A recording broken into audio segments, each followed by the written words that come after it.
estamos vivendo um momento histórico. Isso é apocalíptico, não? É apocalipse, escatologia, né?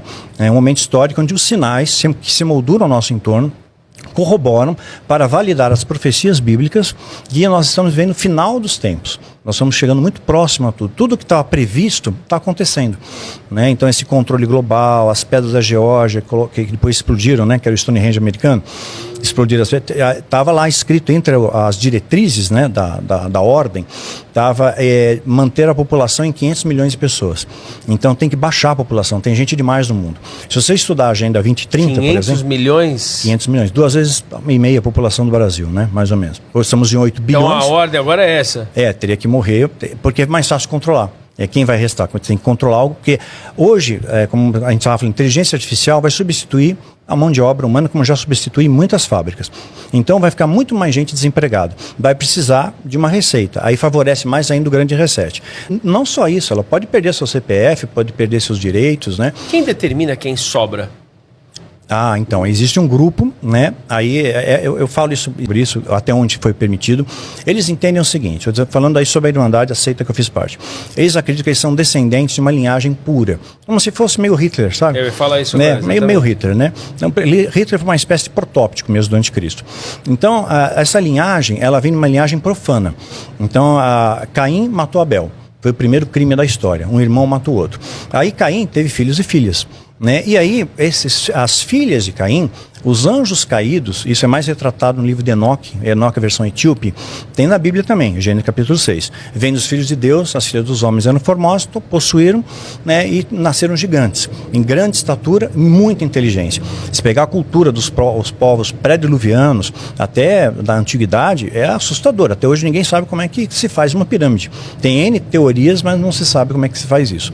Né, o conhecimento que eles tinham do hermetismo, né, o ritual de Faraó, a gente pode entrar nesse mérito, bem legal, era muito grande que eles tinham. Então alguém ensinou eles aquilo, né? Então esses anjos caídos, segundo o livro de Enoque, a versão etípica, que foi rejeitado, é apócrifo, né? É pseudepígrafo, porque não pode saber sobre isso.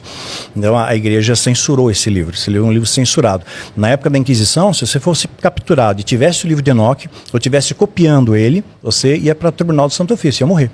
Você não podia nem ter o livro na mão, né? Se pegasse na sua biblioteca, na sua casa, ou uma cópia, um papel, qualquer coisa que reportasse, você... Mais uma semelhança de Hitler, né? Semelhança de Hitler. Então eles se consideram assim. Aí esses anjos caídos tiveram relações com nasceu os Néfilins, né? Que são aqueles frutos da queda. Com o passar dos anos, mesmo pós a era diluviana, né, Deus destruiu toda aquela galera, né, aqueles gigantes, mas eles continuaram fazendo as mesmas coisas, os mesmos rituais, né, o mesmo modus operandi. Então é algo chamado precedente bíblico. Algo continua acontecendo. E continuam existindo gigantes pós o dilúvio, como o gigante Golias que enfrentou Davi, por exemplo.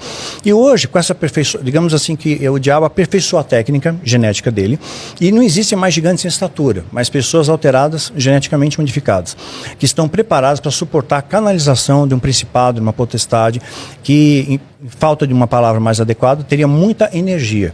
Seu corpo não ia suportar aquilo, né? Então, vai precisar de um receptáculo, vai ser para um corpo, né? Então, o anticristo, né, seria esse receptáculo.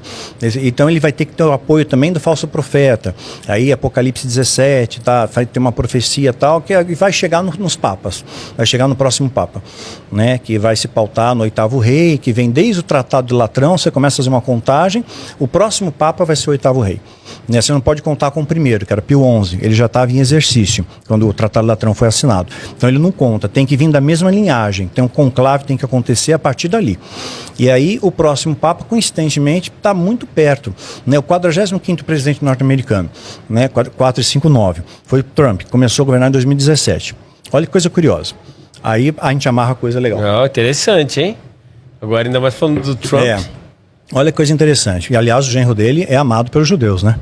Assim, ele conseguiu coisas incríveis. E já começando a falar de tratados de paz. Aí eu escutei, mandaram para mim uma matéria de um sheik aí falando que tem um interesse em estabelecer paz com ali Israel. Na faixa de Gaza, ele vai ficar tudo bem? Estão tentando articular isso, né? Tentando articular isso. Esse só que statement seu é bom, hein? Só que é perigoso isso, é perigoso, porque tá assim, a única maneira que os judeus têm de reconstruir o terceiro templo, né, ele está num local que não foi definido pela ONU, né? Tá fora do território de Israel, né?